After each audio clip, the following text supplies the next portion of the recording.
3, 2, 1. Olá, pessoal! Na aula de hoje, nós vamos falar sobre fatores climáticos.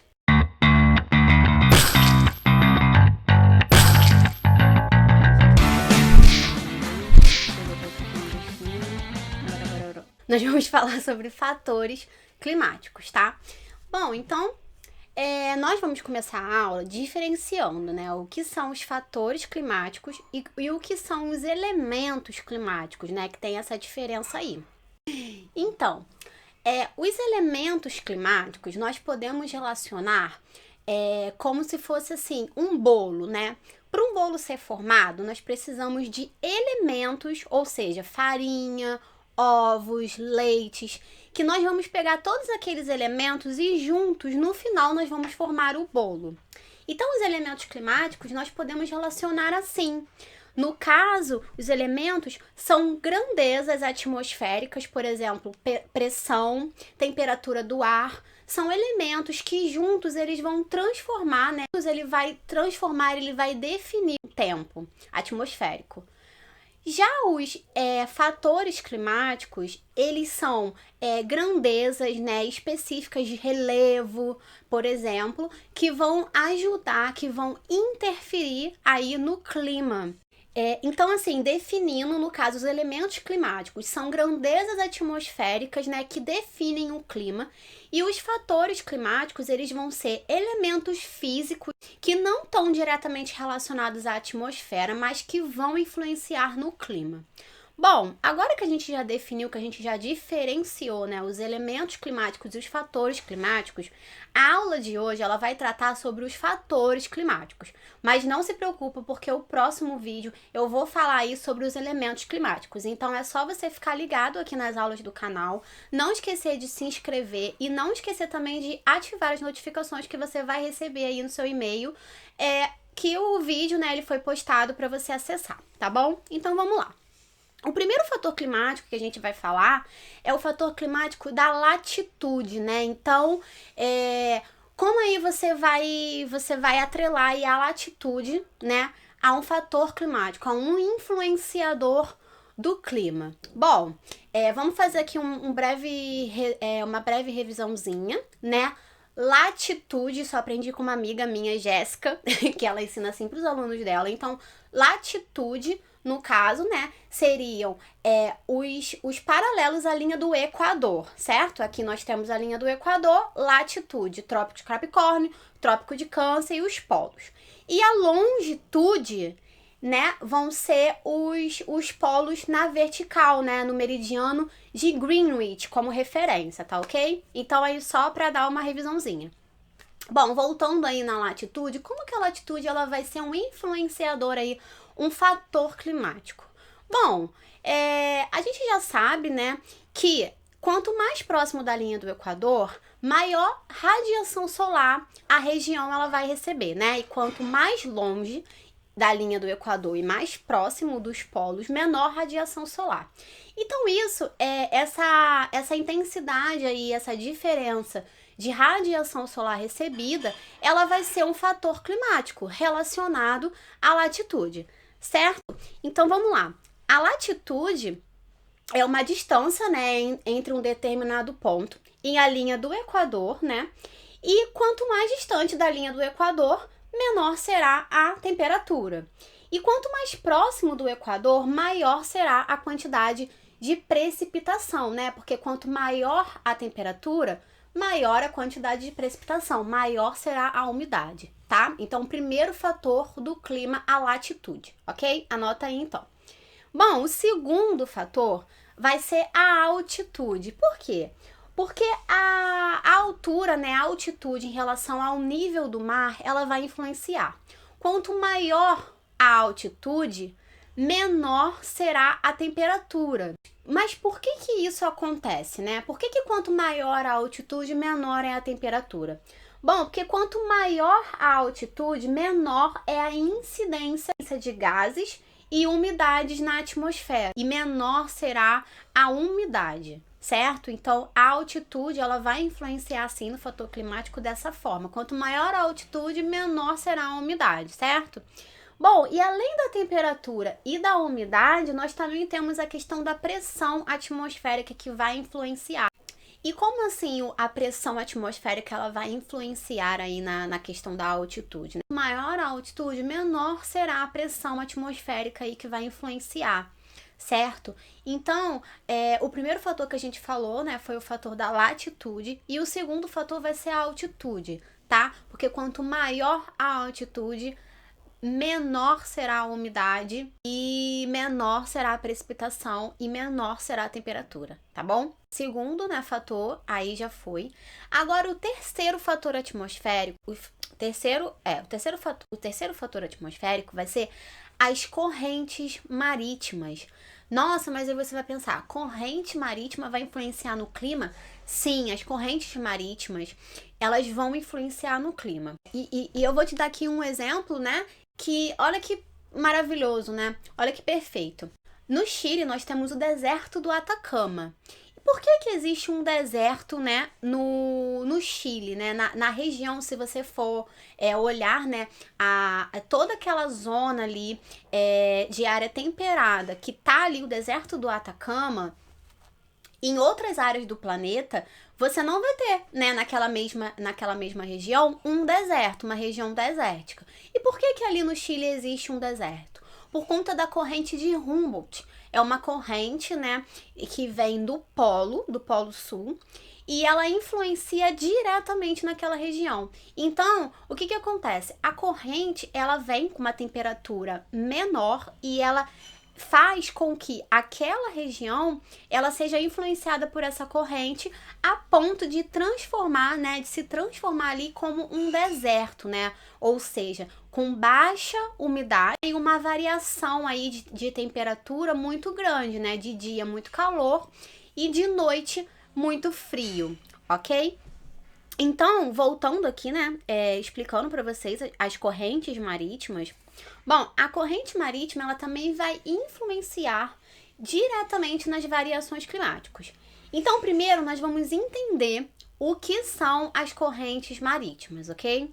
Bom, as correntes marítimas são massas de ar que circulam, né, no oceano ou nos mares. E elas carregam consigo características locais. O que isso significa? Significa que aonde essa corrente marítima ela surgiu, né, o seu local de origem, então se ela surgiu no polo, ela vai trazer características daquela região, do polo. Então vai ser uma corrente fria, uma corrente com baixa umidade. Então, Então, as correntes marítimas, elas vão ter características do local de origem, ok? Bom, e essas correntes, elas podem ser correntes quentes ou correntes frias, né? Dependendo aí da onde que ela surgiu, da onde que ela se desenvolveu. As correntes quentes, elas são formadas, né, principalmente em regiões equatoriais e elas são formadas, né, elas são formações, né, de climas úmidos. Já correntes frias, elas são formadas, né, em regiões polares, né, com características aí da sua região de origem, né, e de climas secos, né, de pouca umidade, né, de correntes que vieram aí de regiões frias, tá bom? E essas correntes marítimas, elas são formadas, né, pela circulação dos ventos na superfície e pelo movimento de rotação da Terra, tá? Então, todas essas características, né, o vento e a rotação da Terra, ela vai influenciar aí tanto na formação quanto na direção, né, dessas correntes, tá? E voltando aí no exemplo, né, da corrente de Humboldt, né, que influencia na existência do deserto do Atacama, que fica no Chile. Bom, a corrente de Humboldt é um exemplo, né, de corrente que influencia na mudança de precipitação. Por quê? Porque por conta desta corrente, aquela região ali que hoje né, que é o deserto, ela tem baixa umidade, ela tem baixa precipitação. E através das suas correntes frias, ela diminuiu a temperatura daquela região e, consequentemente, diminui a quantidade de evaporação e de precipitação, dando aí a abertura, né, as condições para a formação de um deserto. Bom, e a corrente de Humboldt é a corrente mais fria do mundo e a sua origem é no continente da Antártica. A temperatura dessa massa de ar, né, a temperatura da corrente de Humboldt, tem uma temperatura de aproximadamente 8 graus Celsius inferior à temperatura média do oceano na mesma latitude. Então, é uma temperatura muito, muito fria. E isso explica o fato de haver, mesmo em regiões litorâneas, né, o surgimento aí de um deserto, né, de climas desérticos. E o seu nome, né, a corrente de Humboldt, o seu nome, né, ela decorreu, né, de uma homenagem ao naturalista, né, alemão Alexandre von Humboldt, que foi ele, né, que realizou, que descobriu a existência dessa corrente. Então, a gente já falou aqui sobre latitude, sobre altitude, sobre correntes marítimas. E agora nós vamos falar sobre maritimidade e continentalidade, tá? Que é outro aí fator climático. Bom, maritimidade e continentalidade, eles estão, né, relacionados com a interferência da umidade derivada de grandes corpos de água, né? Tais como oceanos e os mares. E em áreas com maritimidade, ou seja, áreas litorâneas, né, próximas às praias, próximos aos mares e os oceanos, existe uma menor variação de temperatura, certo? Uma amplitude térmica, né, com menor variação. O que isso significa? Que a temperatura de dia e da noite, ela não vai variar muito. E isso, eu que moro aqui no Rio de Janeiro, e se você mora no Rio ou mora em alguma região litorânea, você vai perceber muito isso. Você consegue, por exemplo, usar de dia uma blusinha de alcinha e de noite você consegue usar essa mesma blusinha, porque a temperatura do ar, ela tá muito parecida, sabe? Não tem uma variação aí muito diferente, né, entre a temperatura do dia e da noite. As regiões, né, que tem a influência da maritimidade, ela vai ter essa característica, até uma menor amplitude térmica. As nuvens, elas vão funcionar, né, como uma barreira, impedindo a perda de calor para o espaço.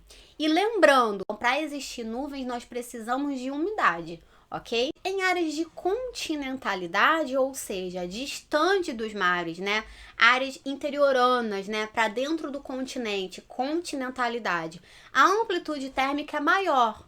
O que isso significa? Que ao contrário da maritimidade, né, que tem uma menor diferença de temperatura de dia e à noite, dentro dos continentes, né, em áreas mais interioranas do continente, nós temos uma variação maior, ou seja, de dia pode fazer super, super calor e de noite nós vamos ter aí sempre uma noite friazinha, que você coloca aquele casaquinho, tá? Então, uma maior amplitude térmica, ok? Isso vai acontecer porque o continente, ele perde calor muito rápido. E a baixa umidade do ar, ela não permite o surgimento de muitas nuvens. Então, se não há muita umidade, não vai ter o surgimento de muitas nuvens, fazendo com que o calor do continente, ele seja perdido facilmente para o espaço, tá? Então, não vai ter aí uma formação de nuvens e o calor, ele vai ser perdido facilmente.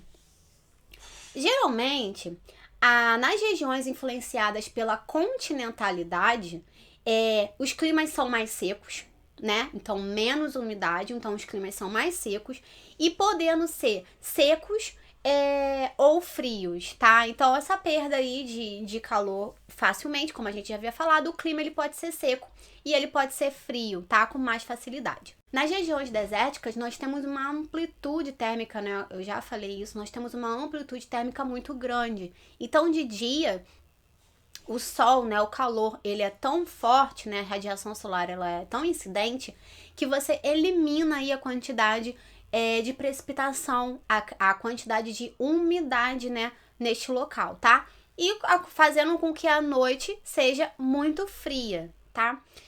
E, né, vai ser fria por quê? Porque o calor, ele vai se dissipar muito facilmente, vai haver uma perda de calor muito fácil, muito rápida, ok? Bom, Agora vamos ver um exemplo, né? Um exemplo de amplitude térmica.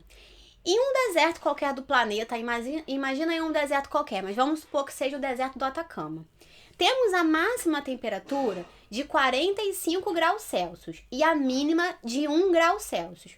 Qual vai ser a amplitude térmica deste lugar? Então, como que a gente vai achar aí a amplitude térmica? A gente vai pegar o 45, que é a máxima temperatura, e diminuir por 1, que vamos achar aí 44 graus Celsius. Então, é uma amplitude térmica muito grande, certo? 44 graus de diferença de temperatura, né? Então, é uma alta amplitude térmica. E outro exemplo aqui. Em uma região litorânea, ou seja, perto dos mares e oceanos, temos a máxima temperatura de 25 graus Celsius e a mínima de 15 graus Celsius. Então, vamos supor que de dia aí você conseguiu uma máxima de 25 graus Celsius e à noite foi a 15. Qual a amplitude térmica deste lugar? É só a gente pegar a máxima, 25, e diminuir pela mínima, né? Que o problema aqui deu que foi 15. E nós vamos ter aí uma amplitude térmica de 10 graus Celsius. Ou seja, variou pouco. De dia fez aí um calorzinho, de noite aí não foi tão frio assim como, né? O primeiro exemplo aí, o deserto. Então, a gente teve uma menor amplitude térmica, só uma amplitude de 10 graus Celsius. Agora nós vamos falar de exceções. Quando que nós vamos ter exceções, né, em relação à maritimidade e em relação à continentalidade? Bom, o deserto do Atacama, por exemplo, ele é formado por uma corrente fria que atinge aí o litoral do Chile, né, desta região aí que existe o deserto do Atacama. E esse exemplo, ele vai nos mostrar que o deserto do Atacama, ele localiza-se em uma região litorânea, onde tem uma elevada umidade, né, e existência de nuvens para impedir a perda de calor, mas a corrente fria, a corrente de Humboldt, ela vai influenciar diretamente no clima daquela região, permitindo a existência de um deserto em pleno litoral. Então tá aí, apesar de ter todas as características e possibilidades dali naquela área não existir um deserto, a corrente de Humboldt, ela influencia tanto que ela vai fazer com que tenha a possibilidade dali existir, daquela região ali ter um deserto, tá? Então, os fatores climáticos, né, as correntes marítimas, enfim, todos esses fatores, eles têm aí características e influências que podem atingir diretamente o clima de um determinado local, de uma determinada região. Bom, nós já falamos aí de latitude, altitude, correntes marítimas, continentalidade e maritimidade, e agora nós vamos falar de massas de ar, né? E o que são as massas de ar? Ao contrário das correntes marítimas, que são massas, né, dos mares e dos oceanos, as massas de ar, elas são correntes da atmosfera, né? Então, as massas de ar são grandes blocos de ar que se deslocam pela superfície do planeta, né, pela atmosfera. E elas podem ser polares, podem ser tropicais ou podem ser equatoriais, tá ok? Bom, e assim como as correntes marítimas, as massas de ar, elas também têm características do seu local de origem. Então, se uma massa de ar, ela surgiu, né, numa região equatorial, ela vai ter as características dessa região. Vai ter bastante umidade, né? E uma temperatura, ela surgiu aí numa região de alta temperatura. Então, ela vai ter muita umidade, tá bom? E quando há, né, o encontro de duas massas de ar, geralmente uma massa de ar fria e uma massa de ar quente, o nome, né, disso se dá de frente fria, tá? E quando isso acontece, o tempo muda e começa a chover, porque o choque dessas duas massas de ar de diferentes temperaturas vai dar precipitação, tá? Então, é o que acontece aí quando encontra-se duas massas de ar com diferentes características. E assim, como existem as correntes marítimas, né, e ventos constantes no planeta, também existem as massas de ar. E uma das massas de ar que mais influenciam o clima do Brasil é a MPA, que é a massa polar atlântica, tá bom? Então, e essa massa, né, que vem aí do polo, né, da região sul, ela se intensifica no inverno e ela quase desaparece no verão. Então, a maior influência, a maior incidência da MPA é no inverno, tá? Ela atinge praticamente toda a região do Brasil, desde a região sul até a região norte. E ela é responsável pelas frentes frias no litoral sudeste, causando muitas chuvas no inverno. É responsável também pela queda brusca da temperatura na região sul do país, na região sudeste. E na região sul, ela pode até ocasionar geadas. Então, quando você vê na televisão, tá nevando, tá tendo geada, é porque a MPA, ela tá agindo, ela tá influenciando. E essa massa de ar, a MPA, ela atinge o centro-oeste e o sul do Amazonas, né? Como eu falei para vocês, ela influencia em todo o território brasileiro, provando quedas consideráveis na temperatura, e até da região amazônica, né, o que chama-se de friagem. E outro fator climático é a vegetação. Então, revisando aí, temos a latitude, a altitude, as correntes marítimas, a maritimidade e continentalidade, as massas de ar e agora nós vamos falar sobre a vegetação, tá ok? Então, da mesma forma que o clima, né, ele influencia no desenvolvimento da vegetação, a presença ou a ausência da vegetação, ela também vai influenciar diretamente nas condições climáticas, né, de um determinado local, de uma determinada região do planeta.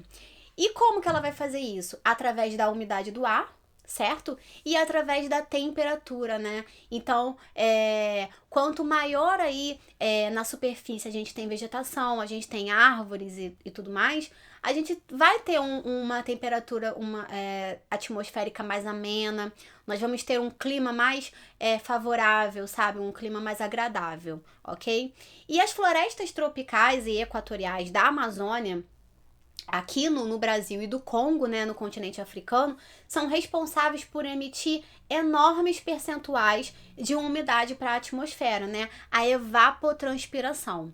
Então essas florestas, né, densas, elas são muito importantes aí para manutenção e para o equilíbrio aí do nosso clima. E a presença da vegetação, ela também impede a incidência direta de raios solares, né? Então é como se fosse uma proteção aí para a superfície, para tudo que está abaixo aí da copa das árvores. E assim contribuem para a diminuição da temperatura. A estiagem, né, ela só vai se intensificar por conta da retirada da vegetação, pela existência aí de um espaço aberto que possibilita a entrada da MPA e uma influência intensa, certo? Bom, e o outro fator climático vai ser o relevo, né? Tão importante aí quanto a vegetação é o relevo. Bom, o relevo, ele pode facilitar ou ele pode dificultar aí o deslocamento de uma massa de ar. E aí, qual é o exemplo, né, que eu posso dar para vocês aqui? O Planalto da Borborema, que fica na região nordeste aqui do Brasil.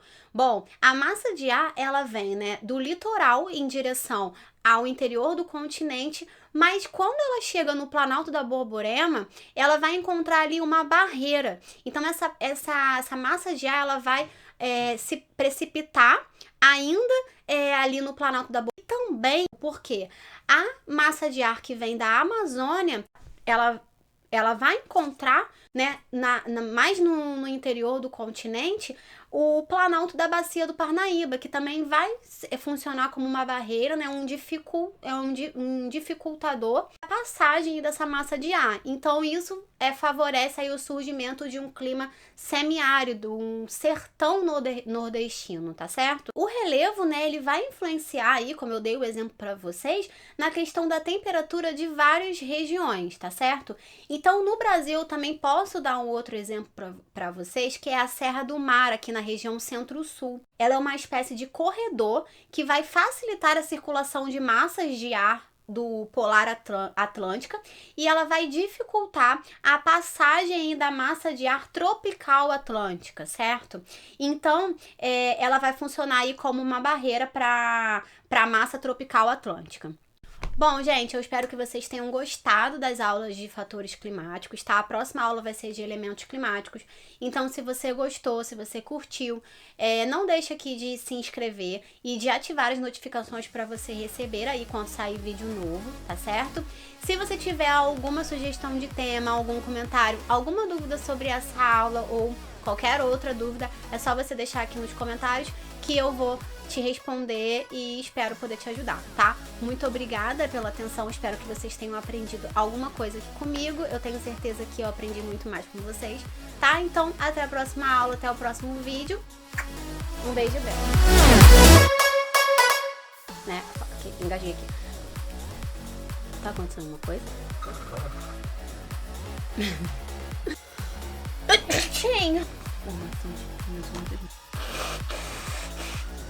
Acabei!